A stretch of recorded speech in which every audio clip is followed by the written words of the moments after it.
You are listening to Tomorrow's Legends with Havok and Shadowcat. They ought to be talking about X-Men 97, led by me, Magneto. But I suppose it's acceptable if they deign to speak of some other people.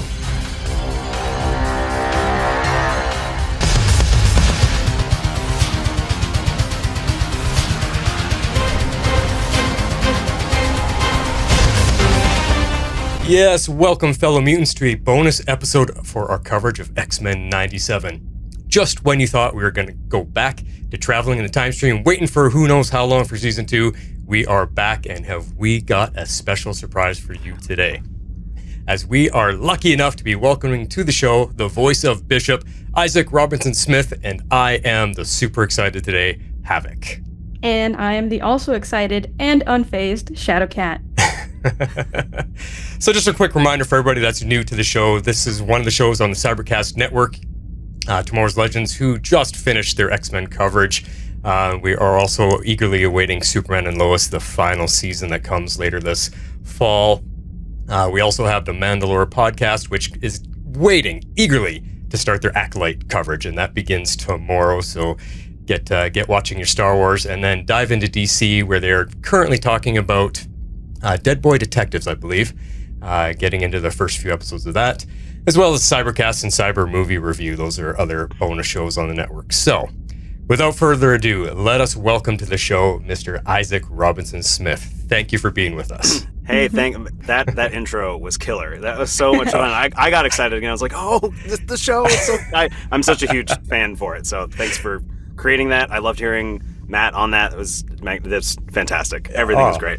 Great. Well, thanks for hearing that. He did that for us at one of the Comic-Cons that we went to see. Oh, that's so cool. Yeah, wow. That was really what cool. What a guy. So, yeah, what a guy. So we're just so happy to have you here, getting to interview and talk to you about X-Men 97. We've loved this show so much all season long. I mean, we've waited for years for this show to come back. Oh, and yeah. I mean, nobody ever knew if it was going to come back, right? But it did come back, and it came back with a bang, because holy cow.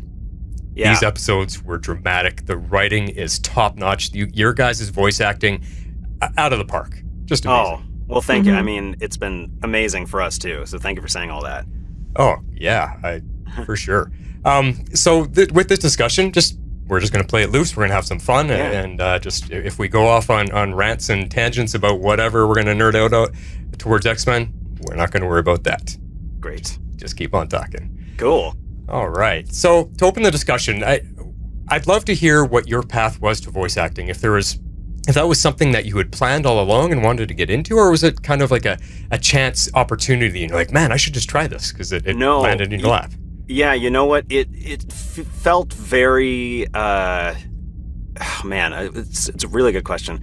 It didn't feel like it was really a plan initially, but afterward, when I saw the pieces and how they come together, I was like, oh, I understand why this had to happen to make this happen. You know how like retroactively you see like why things go on in your life, even if you don't understand at the time, but then later it makes sense. That's sort of what happened with this job, which I didn't even think this was a job. Like I started imitating voices when I was 2 years old. Like my mom will tell stories, and I've talked about before how like I imitated stuff at a very young age, and I don't really know why it began. I've always been absolutely enamored with anything having to do with sound or music or sound effects or voices, any of that stuff, just anything aural as a kid, I was immediately drawn to. Like I remember I was in preschool. I don't know why I still have this memory, but I was in preschool. I was, very young child, and there was this old rickety upright piano in like it was like a converted house they turned into a preschool, and so in like the living room area there was this old rickety piano, and I remember I would always go up to it and just like hit the keys randomly because I was fascinated by the notion that if you pushed this button this sound came out and this is different. So that was like my initial intro into like what is music, like I have to know more. And so like that sort of translated into my love of listening to music and appreciating it, and then that moved into singing as a kid. There was a definite 2-year period in there where my brother and I, according to my mom, would imitate Baby Gonzo from the Muppet Babies, if anybody remembers that show. Yes. Muppet Babies, that was like a staple of quality viewing in my house. And so anything that I could watch cartoon-wise was great. And then I sort of took that and ran with it as a storyteller. I'm very lucky that my mom was a theater actor for a long time and taught theater.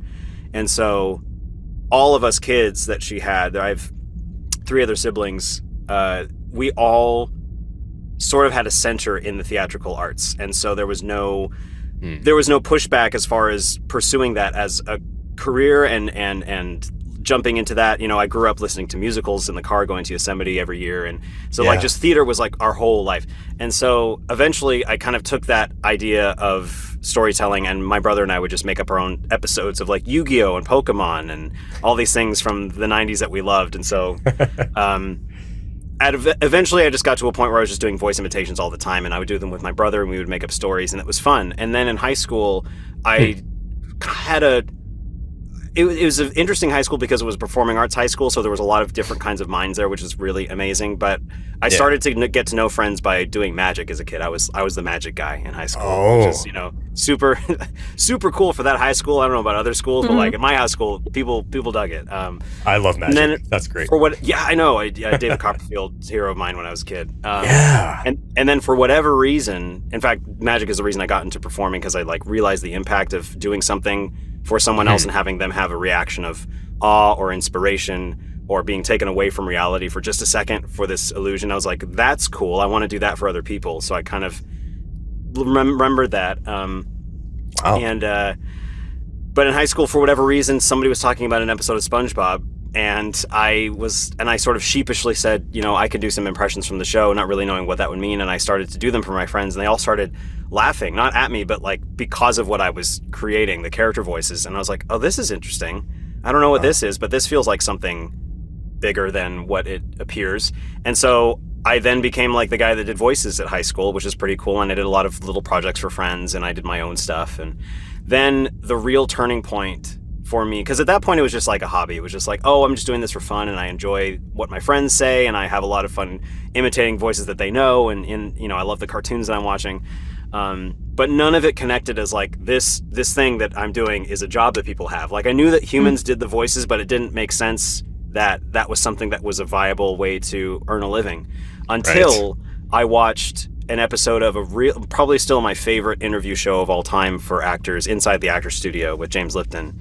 And he did an episode of the Simpsons cast. He interviewed them, and and at that moment when I saw those people doing those voices, everything kind of coalesced in this amazing moment. I was like, oh, everything that I love, it's voices, and it's music, and it's performance, and it's theater, and it's collaborating with other people. Everything was in this one job, and until I saw that interview, I didn't know that. And so that was 16 years ago, and I haven't looked back since. So that is why I'm in voiceover.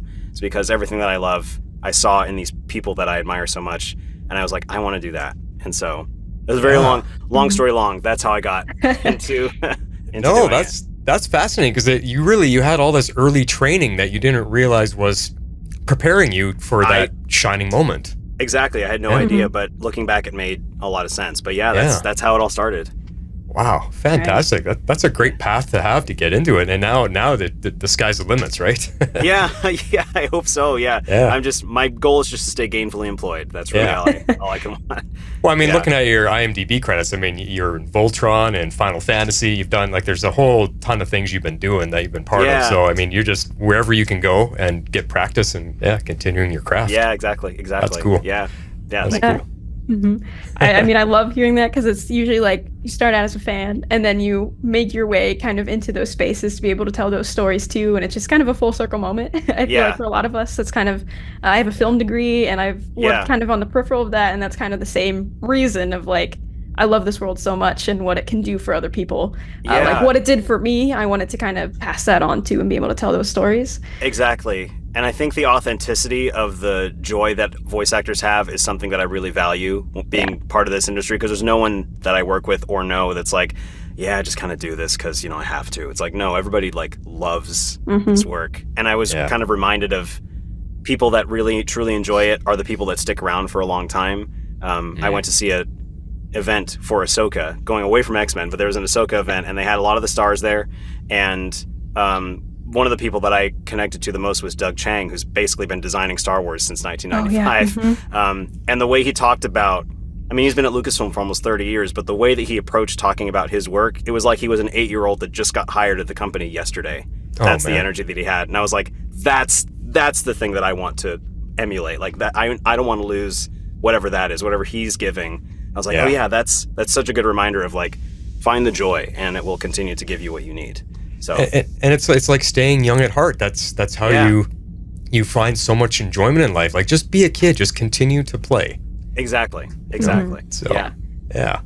Before we dive too deep into X-Men, this is kind of a selfish question because I came up in kind of the same way. Yeah. But I know that you worked in the Disney parks as a character host. You did various shows, Universal. Yeah. You've also done voice matching and things for Disney Imagineering. So my first job was at a theme park. Oh, great. So it wasn't Hershey Park in Pennsylvania. I always wanted to go to Hershey Park. I've seen videos. I'm like, this place is great. I love chocolate. The rides seem awesome. I want to go. Yes, I am a lifelong fan. So, so I worked in the theaters, not as an entertainer, but on the outside, doing all the show counting and things of that nature. Right. And then my last year I worked there before I graduated college. I was a costume character, and that was one of the most fun jobs I've had. That's so great. I go back. I returned once they started doing their haunt event, and I've done scare acting for the past 3 years. So I'm going into my third season this year. But so from theme park nerd to possibly other theme park nerd, just kind of if you can talk about those jobs that you had and kind of how that helped become the actor that you are now. That's a really great question. Also, kudos to you for doing a horror event, because I did horror nights for 4.5 years, and that's no joke. Like the people that are out there give it every year. So thank you for bringing your full self to a job like that. It's those jobs. I don't think that I would be where I am had I not had those shows that I did. And selfishly, I came to Southern California because I wanted to be near Disneyland. So you're talking about potential theme park nerd. I'm 100% a theme park nerd. I've been a huge fan of Disneyland since I can remember. Like that's like another section of my brain is I have a huge amount of love for Disneyland history and why the company was, how it was made and all that stuff. So like the Imagineering story blew my mind when I saw it on Disney Plus for the first time.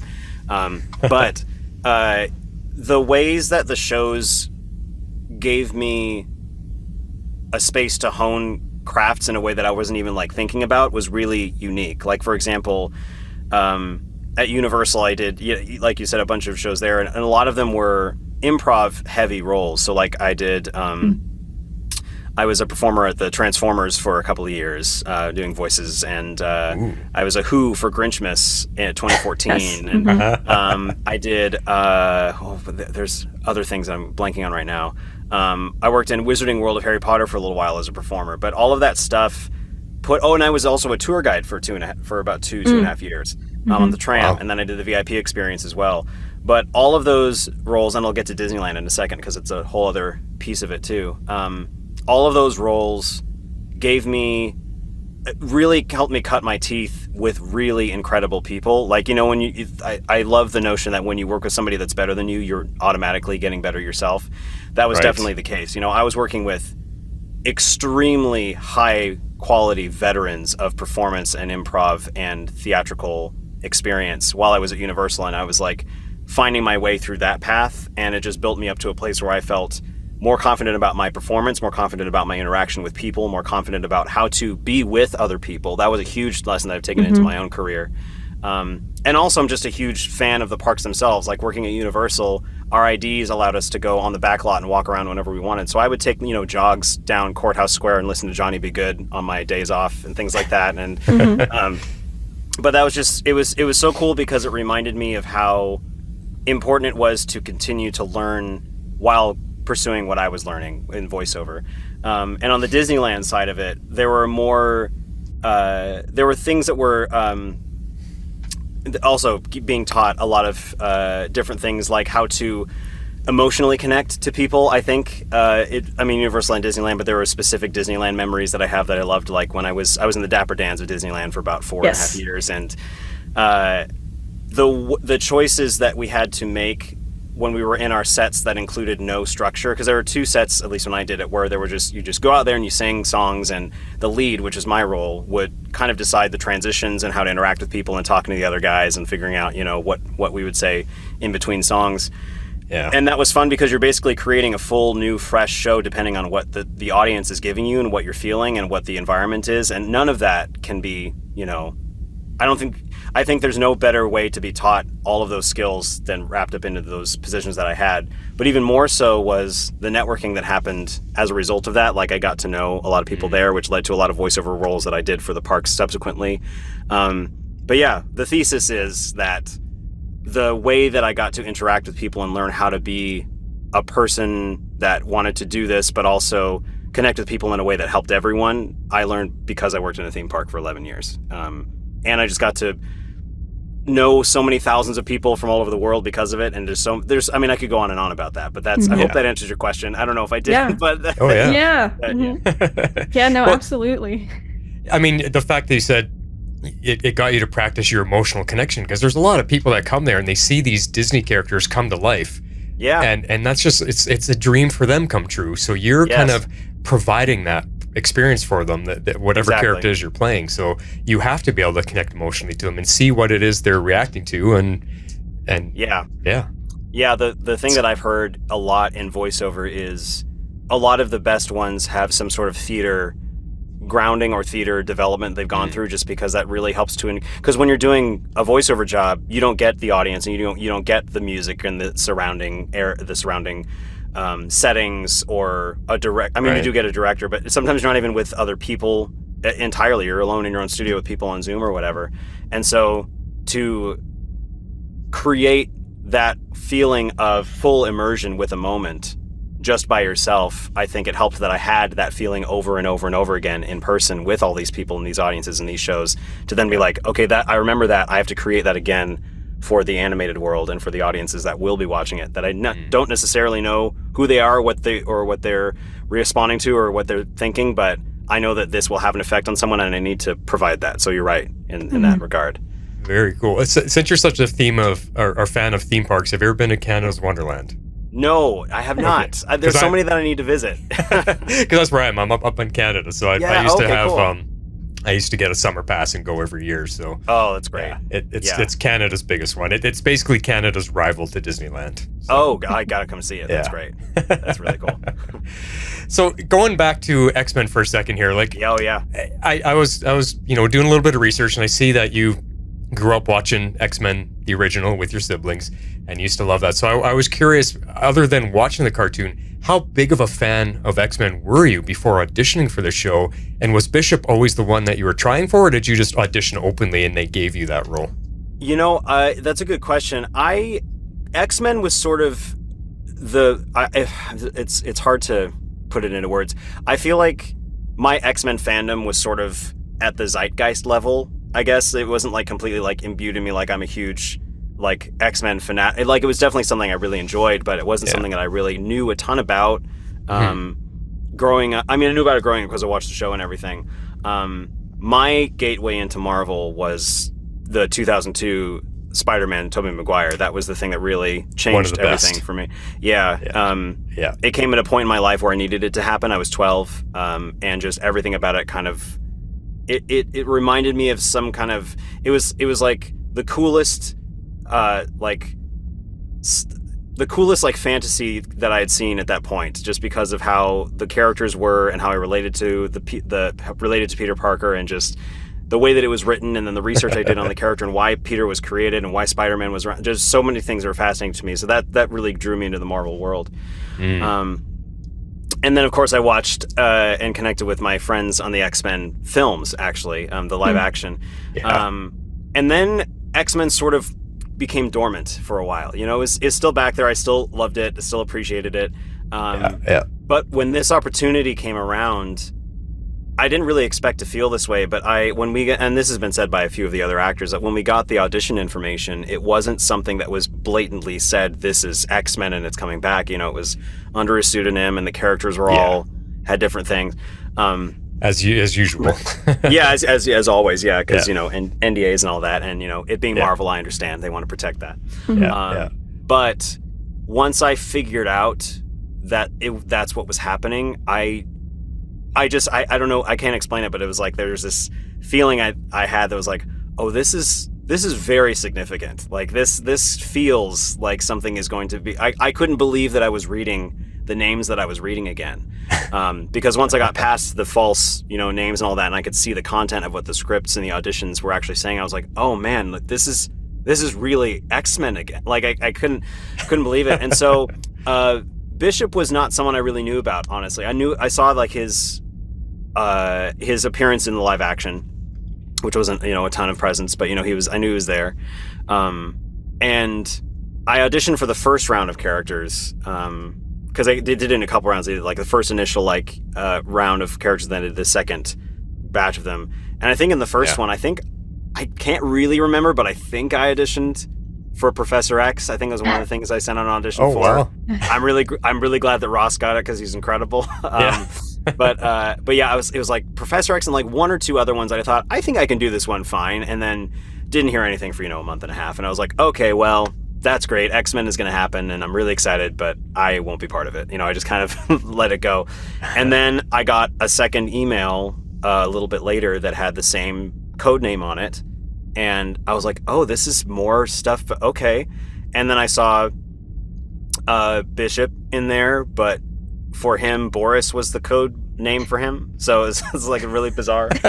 Boris. And yeah, I know. Can you imagine? It's just, and so I saw that, and I was like, oh no, this is X-Men again. Okay. And so I did my due diligence to research Philip Aiken, who's the original voice of Bishop, and kind of get a feel for the character and figure out what he was doing. Looked up clips on YouTube and all that. Thank goodness we live in the age that we could do that. And then I sort of gave it my own spin and sent it off. And so it was a blind audition, like anything else in my batch of, things I'm trying out for, and then about a month after that, I got an email in a session for the game Starfield, which I did a voice of one of the main companions in that. I was recording for that session. That's when I got the email that they're like, they want to bring you in for this. I was like, great. Who do I can't say anything. And so it was all parts wonderful and pressure filled to a certain degree, and all these things just happen at once, because this is not something that people take lightly. And as I've been going through the process of recording the show, and especially with the response, I've started to feel like, oh no, we are carrying a responsibility. We are right. Filling out what Uncle Ben has said to us all.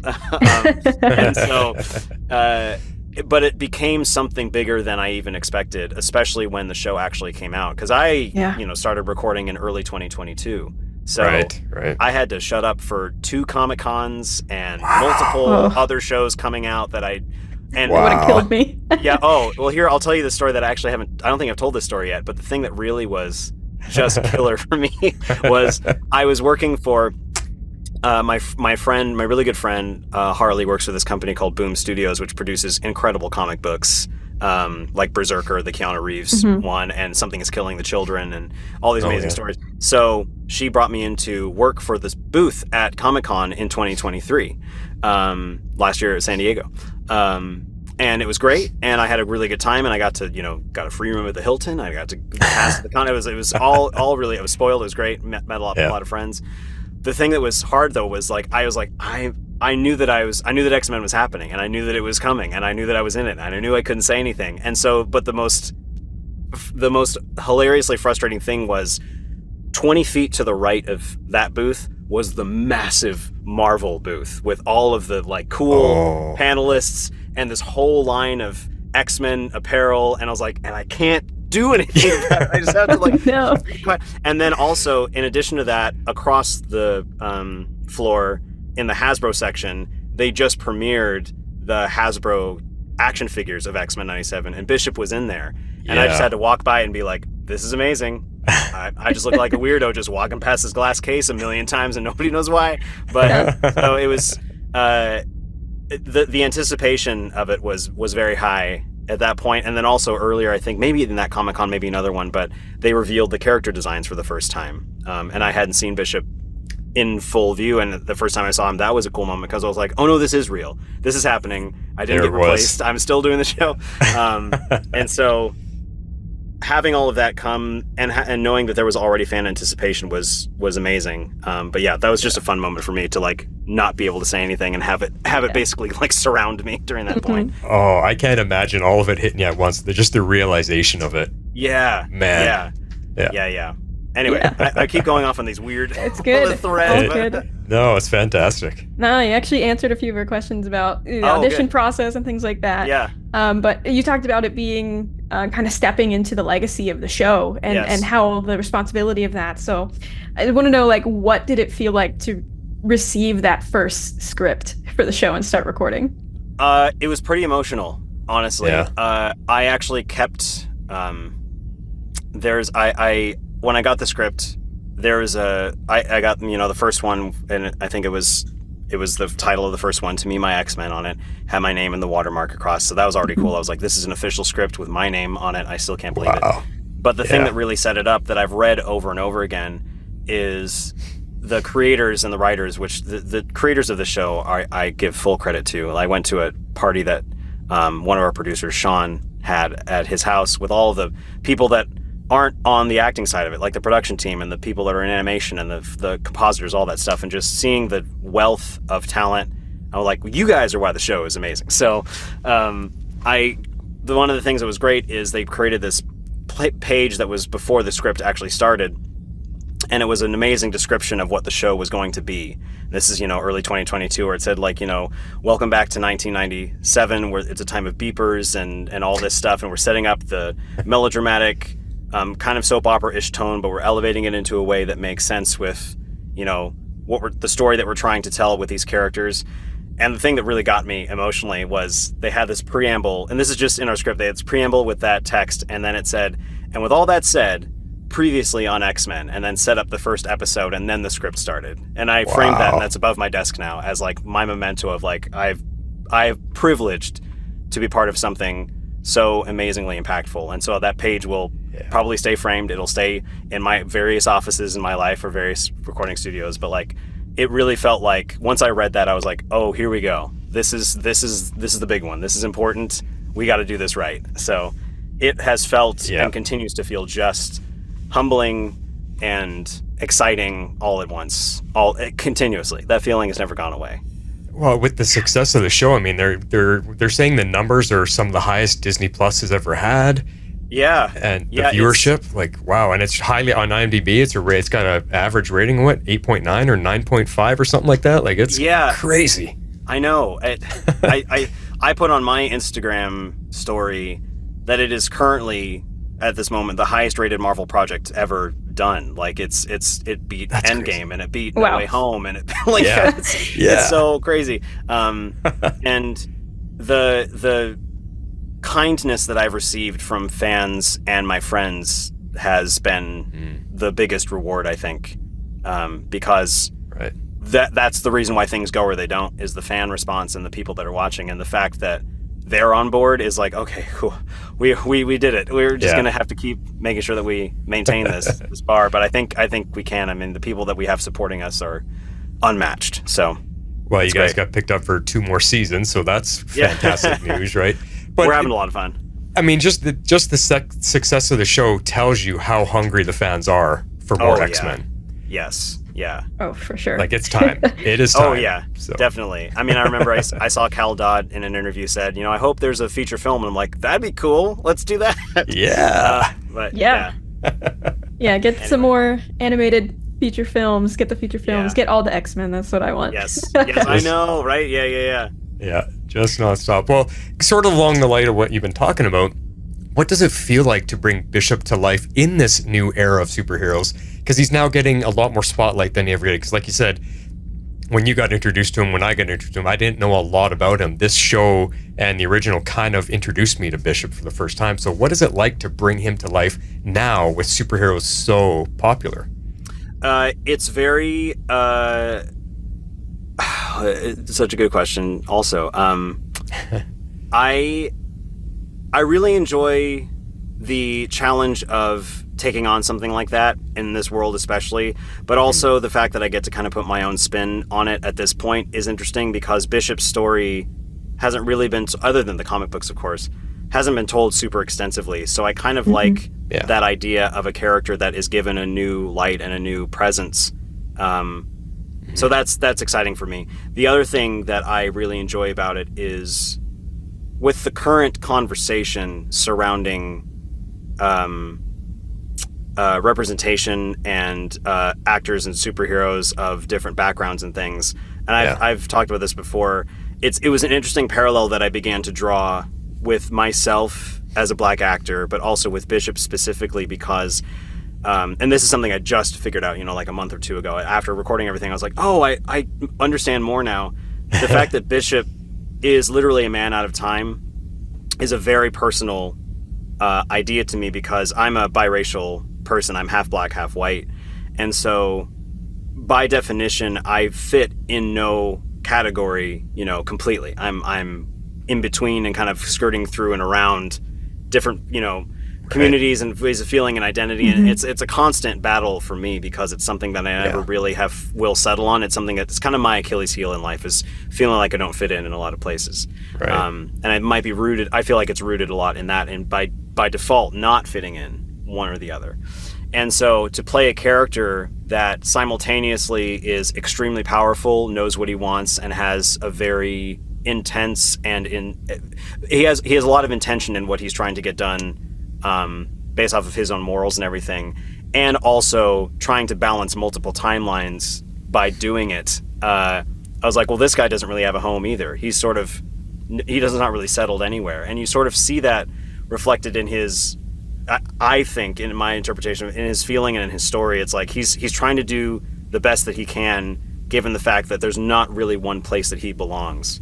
And to have that undercurrent that is not even reflected in necessarily the writing of the show or the arc of the character, but that connection to him has become important. On top of which, playing a black character is really important to me because it's something that I didn't really give a lot of credit to when I was growing up, because it's not something that I saw a whole lot. So I think in that way, being a superhero of color is really a gift to me. Another way that I've thought about it with Bishop specifically is his power. If you're going to take it from the black perspective, and historically what has happened with black people, getting hit over and over again with all these things and this trauma and this, all these things. Yeah. I love that Bishop's power is he gets hit with all of this stuff and he repels it back with exactly the same force. In my mind, that's allegorical to the black experience. To me, that's what I feel when and so I take all of that, sometimes rage or power or intensity, and think he's using it for a purpose of good, and I really like that about him. And so that's sort of my angle on it.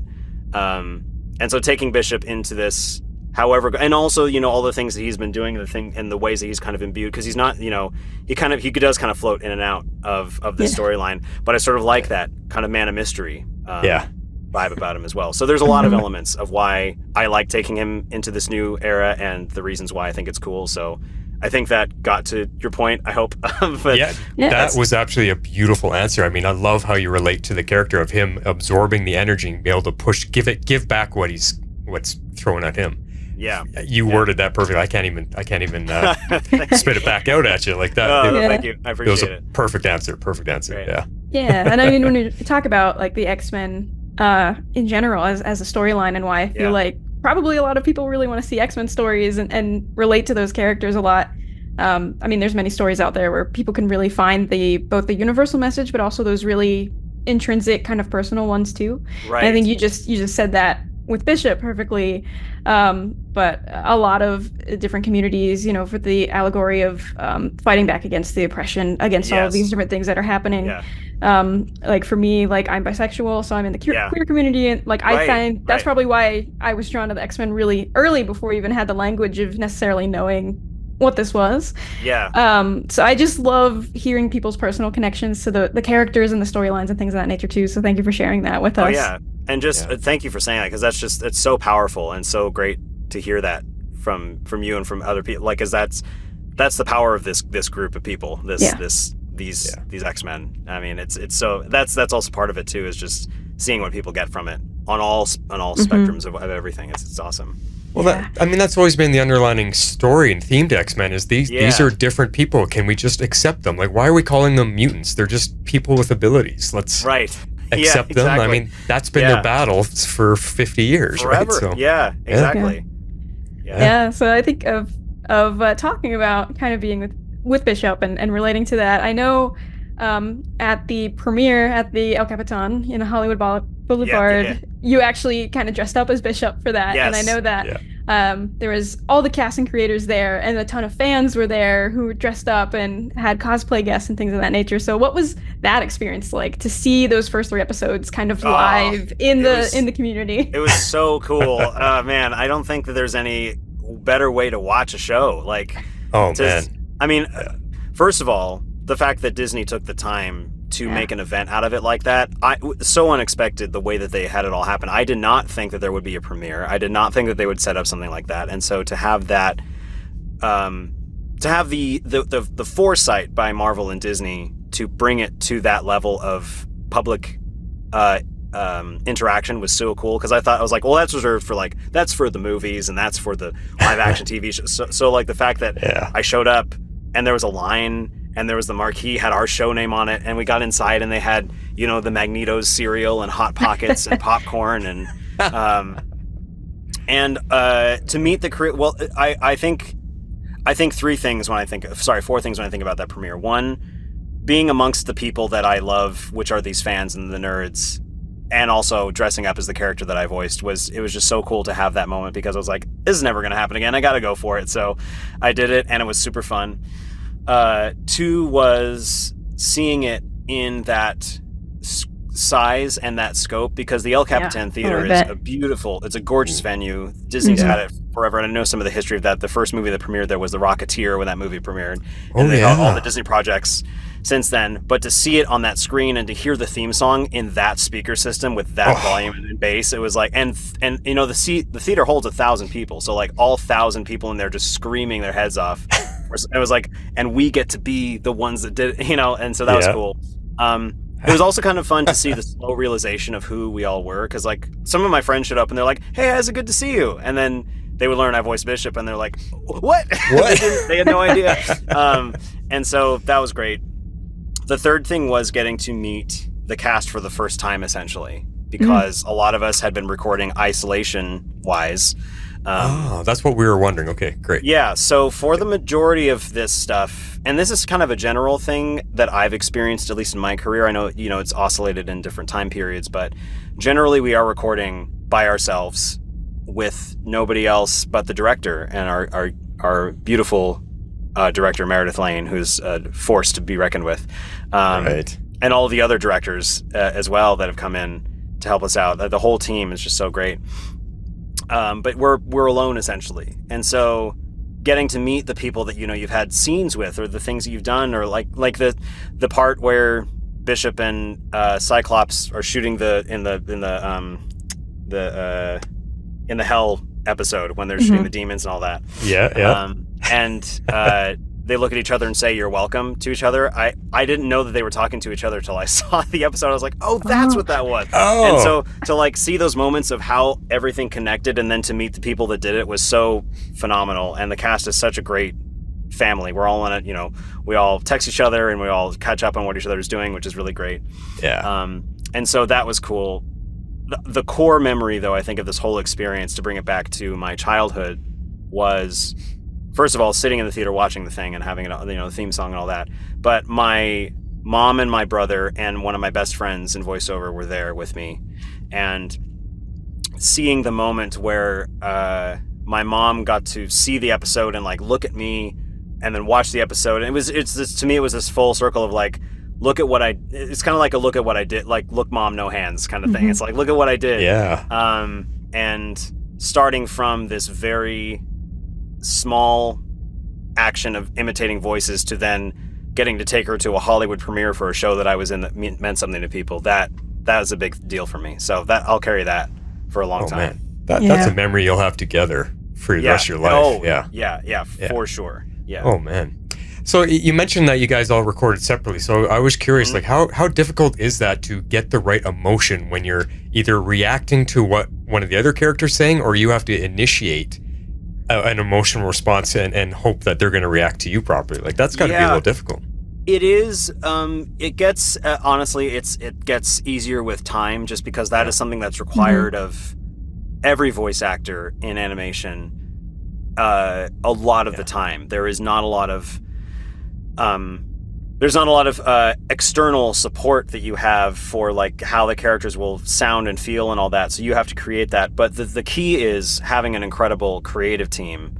And I've just mentioned the directors, like that are there in the room, and the creative people that are behind the scenes in the Zoom watching. They're giving notes and getting the information to you. So as the actor, it becomes easier because you're giving what you can.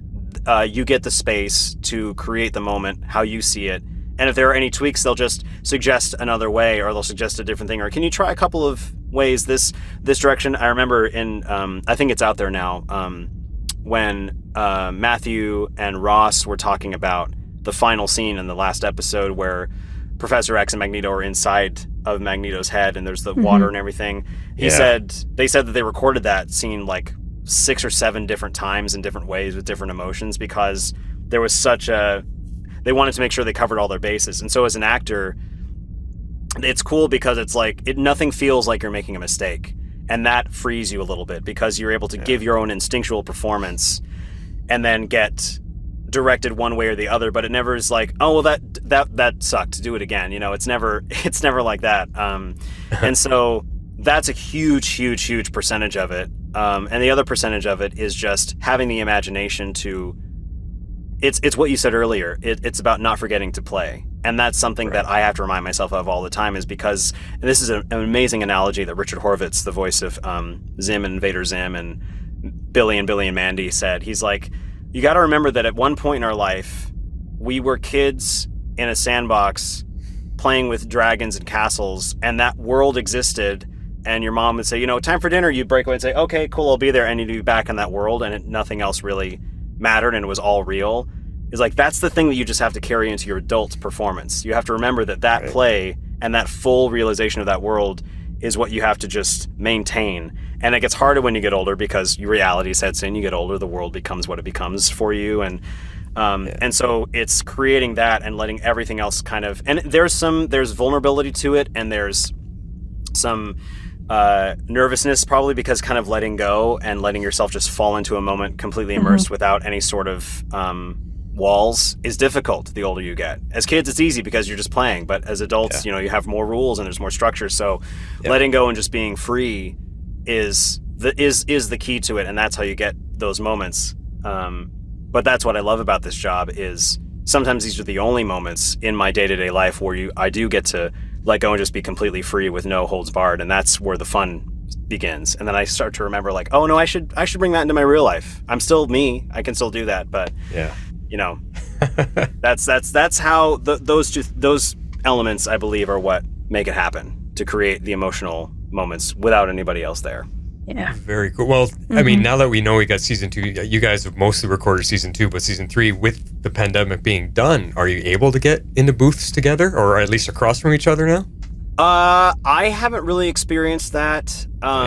It's just, and I don't know why it is that way, why it's maintained. There must be some, there's a method to the madness, I believe. And I don't know if it's just logistically it's more easy to get that. I mean, I have to believe that it might be something on that end, just because I know logistically it's much easier to get one person in at this time at this date versus 7 people that are all actors doing their own thing. Like, can everybody get together on this one specific Wednesday afternoon?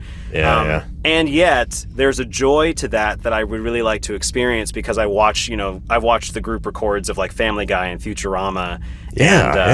There was one, I forget what show it was, Goof Troop, I think. Jim Cummings put out a video of like a Goof Troop session. I'm like, look at all these amazing people. I want to be in the room like that. So, I think for right now, that seems to be mostly the trend, is one at a time for whatever reason. If that changes, that'd be awesome. I don't know if it will or not. I'm here to just experience whatever. I'm here to take the jobs that they give me. So I hope that happens, because when I have had the experience of being in a room with multiple people, it's so fun. I mean, it would be. Yeah. Yeah. Oh, I bet. Oh, yeah. Yeah. So you mentioned the moment already with Cyclops and Bishop in the Fire Made Flesh, but is that, now that all of season 1 is out, is that your favorite moment? Do you have a different favorite Bishop moment? Oh man, I think I have 2 now. One, Time for an Exorcism Punks was like the coolest thing ever. Getting to say that, and then that part where he shoots the energy, that whole scream, I did that in one breath, so that was really fun. I just screamed my face off for that. Wow. That was cool. And then the other moment that I love, just because I recorded, this moment it felt like a fever dream, because I know I did it, but I barely remembered what it felt like. And I talked to AJ about this, because I was like, do you remember it? And he's like, yeah, kind of. It was a long time ago, so I had no idea how the hell I even said it when it came out. But it was the same when Bishop comes back at the end of the season and says, we're friends, but, not yet. That whole scene that he has with Forge. Yeah. I was like, oh, this is so cool. I didn't realize it was this part. And then the also added surprise and memory of being the voice of King T'Chaka as one of the cameos. Right. So that was pretty neat. But yeah, so those 2, 2.5 moments I think are my favorites from my characters. But so many that were just in the show in general that I loved. Well, on that point, we were talking on our podcast. Like, it seemed like every episode, a different character had their chance to shine. Yeah. And get their quote unquote moment, their hero moment. Yeah. And we already talked about, like, that episode 3, Fire Made Flesh, when Bishop turns to Cyclops and says, hit me. And Cyclops just unleashes everything he's got into your back and superpowers you up. And then you unleash these, like, pink laser cannon beams, something out of sci-fi. It just incinerates all the demons. Like, that was Bishop's moment. And my jaw was just on the floor. Like, whoa. Yeah. That was so cool. It was so cool. And Rob Paulson has this great quote where he says, I don't write them and I don't draw them, I'm just a singer. And I definitely felt that in this. I was like, I did the sound effect, but man, the animation and the sound effects and the music is just making me look so cool right now. Yeah. And speaking of the music, I mean, it's beautiful. The score, and I don't know if you guys are aware of this, but just something I shared with the group.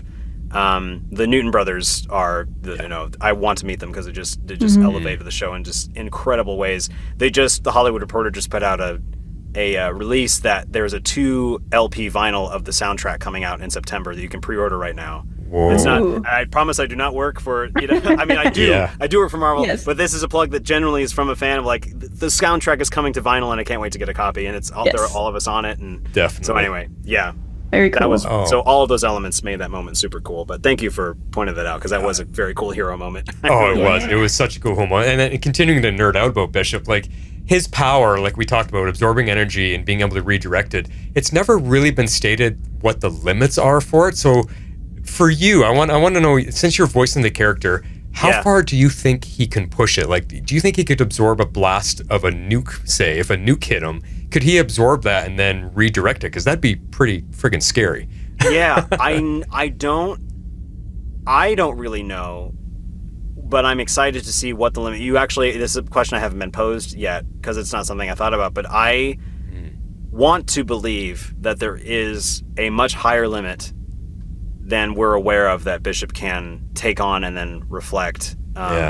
Like, I think a really cool moment is if we record an episode and one of the Sentinels says Omega level threat about Bishop. That will be really. I would love to. I would love to know what that is, because a nuke would be the thing. It's like if you drop a nuclear bomb on his back and he.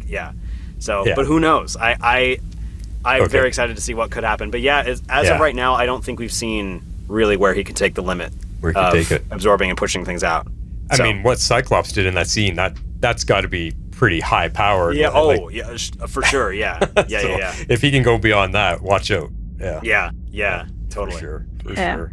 I want to see a Storm and Bishop to Omega level. Yes. That's what I want to see. Which Allison Seeley Smith is like the kindest human being ever. I haven't met her in person yet, but I will at San Diego this year, and so I'm excited. Nice. I just met her actually at the Calgary Comic Con. Yeah. How was that? She's beautiful. She's a wonderful lady. Just listening to her voice face to face, she already is Storm. I know, right? She's already there. Yeah. Yeah, she's already there. She's just so elegant and graceful. I love getting to chat with her for a couple of minutes. Great. Oh, that's so cool. For sure.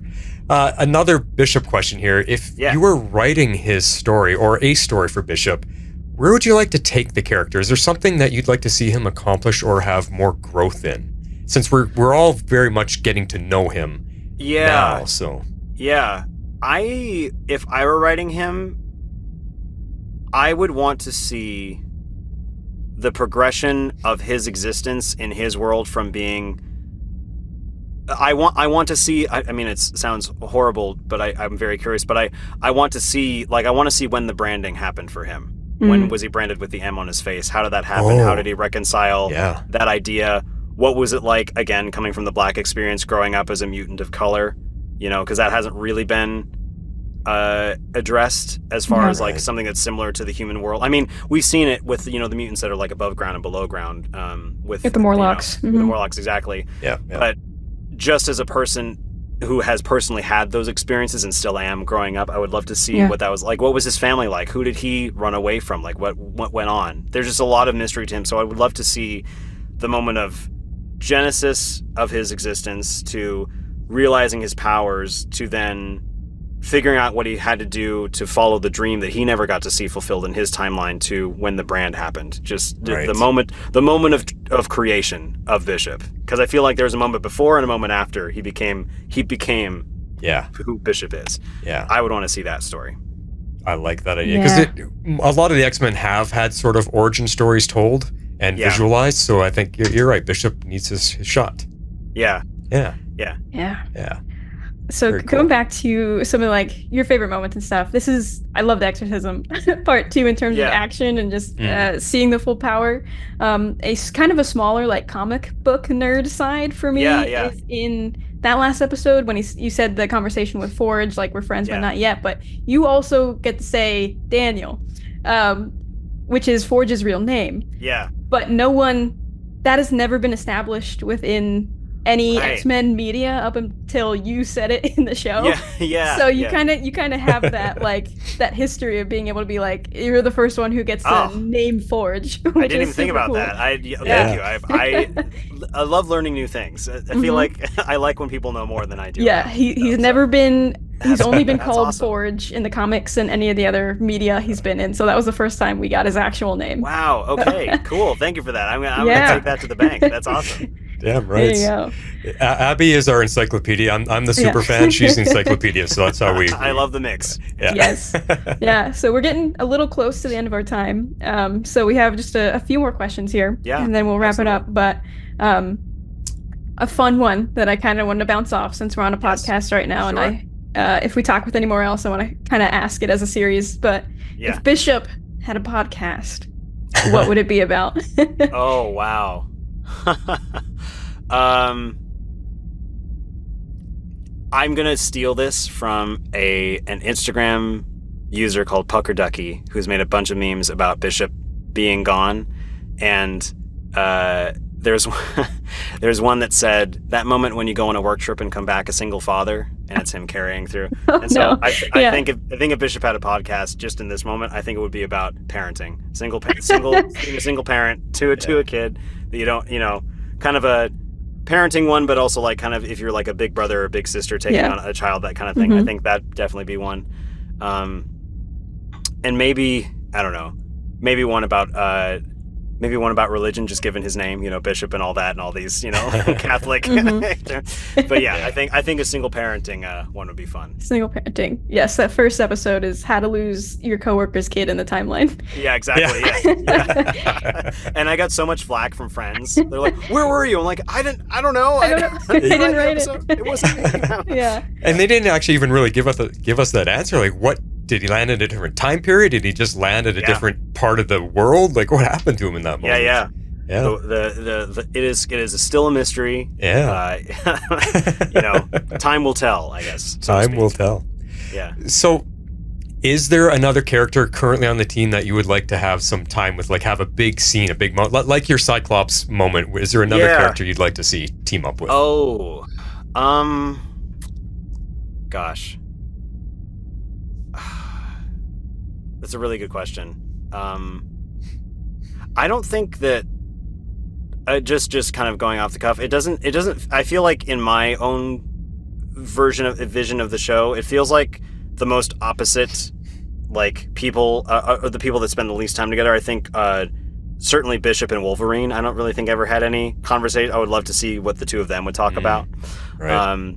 Just because Wolverine's two of them actually just thought about right now. So Wolverine, because of their shared experience, I think, of becoming having a before and after moment of like just completely changing from a version of you to the version you are now because of a cataclysmic event in your life.